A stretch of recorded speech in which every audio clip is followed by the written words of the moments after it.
Assalamualaikum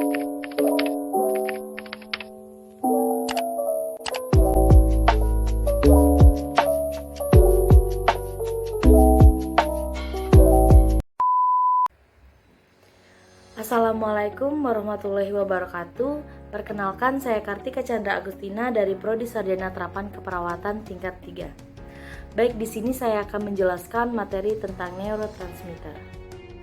Apa itu neurotransmitter? Neurotransmitter merupakan zat kimia yang disintesis dalam neuron yang membantu transmisi informasi ke seluruh tubuh. Neurotransmitter ini memicu atau menstimulasi aksi di dalam sel atau menghambat atau menghentikan aksi. Neurotransmitter ini cocok dengan sel reseptor khusus yang melekat di membran dendrit. Seperti halnya bentuk kunci tentu cocok jika dimasukkan ke dalam lubang kunci. Setelah neurotransmitter ini dilepas ke dalam sinaps dan menyampaikan pesan ke sel reseptor, neurotransmitter dibawa kembali ke sinaps, ke akson untuk disimpan dan digunakan kemudian, atau dimetabolisme dan dibuat aktif oleh enzim, terutama monoamin oksidase. Selanjutnya itu tipe-tipe neurotransmitter. Ada beberapa tipe-tipe utama dari neurotransmitter ini sendiri. Yang pertama itu ada dopamin, terus kedua itu norepinefrin atau noradrenalin, yang selanjutnya itu ada epinefrin atau adrenalin, ada serotonin, kemudian keempat ada histamin, yang kelima ada asetilkolin, yang keenam ada neuropeptida, yang ketujuh ada glutamat, dan yang terakhir itu asam gamma aminobutirat atau GABA. Selanjutnya saya akan menjelaskan pengertian dari beberapa tipe-tipe yang telah saya sebutkan tadi. Yang pertama ada dopamin. Dopamin ini merupakan suatu neurotransmitter yang terutama terdapat di batang otak. Diketahui terlibat dalam pengontrolan gerakan yang kompleks, motivasi, kognisi, dan pengaturan respon yang emosional. Dopain umumnya bersifat ekstasi dan distensis dari tirosin, suatu asam amino, dan makanan. Dopamin ini terlibat dalam menimbulkan skizofrenia dan psikos lain, juga gangguan gerakan seperti penyakit Parkinson. Yang kedua ada norepinefrin.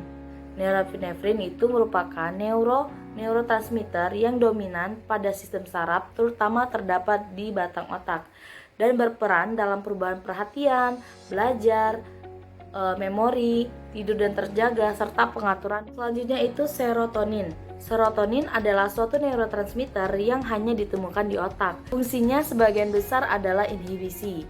Dan serotonin juga berperan penting dalam menimbulkan gangguan ansietas dan mood, serta skizofrenia. Serotonin diketahui berperan dalam perilaku waham, halusinasi, dan menarik diri pada penderita skizofrenia. Serotonin berasal dari triptofan, yaitu suatu asam amino dalam makanan. Serotonin terlibat dalam pengontrolan asupan makanan, tidur dan terjaga, pengaturan suhu tubuh, pengontrolan nyeri, perilaku seksual, dan pengaturan emosi. Beberapa antidepresan menyekat reuptake serotonin sehingga serotonin tersedia di sinaps lebih lama dan menyebabkan moodnya membaik. Selanjutnya itu histamin.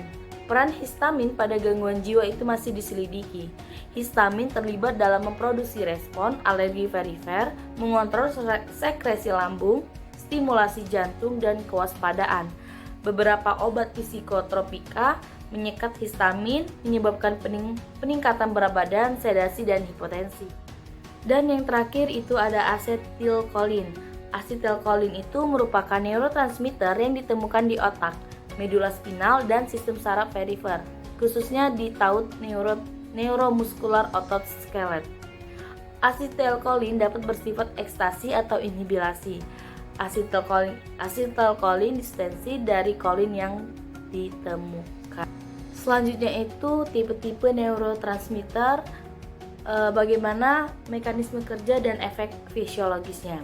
Yang pertama tadi ada dopamin. Dopamin itu mekanisme kerjanya itu eksitasi, sedangkan efek fisiologinya itu mengontrol gerakan yang kompleks, motivasi, kognisi, dan mengatur respon emosional. Yang kedua itu ada noradrenalin. Itu mekanisme kerjanya itu eksitasi, efek fisiologinya perubahan perhatian, belajar dan memori, tidur tidurnya terjaga, dan mood. Selanjutnya ada adrenalin, itu mekanisme kerjanya eksitasi, efek fisiologinya itu respon fight or flight.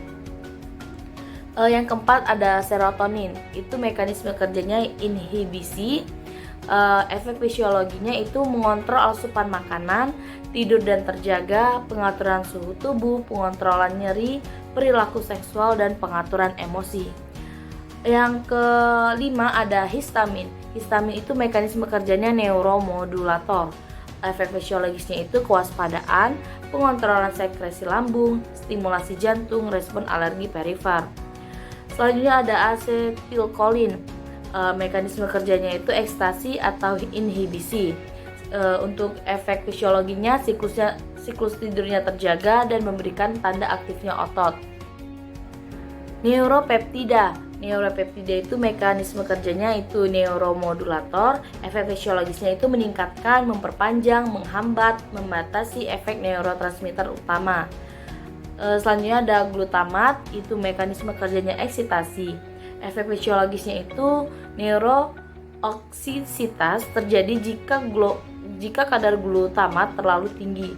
Dan terakhir itu ada GABA, asam gamma aminobutirat. Itu mekanisme kerjanya inhibisi, dan efek fisiologisnya itu memodulasi neurotransmitter lain. Mungkin hanya itu yang bisa saya sampaikan pada materi neurotransmitter.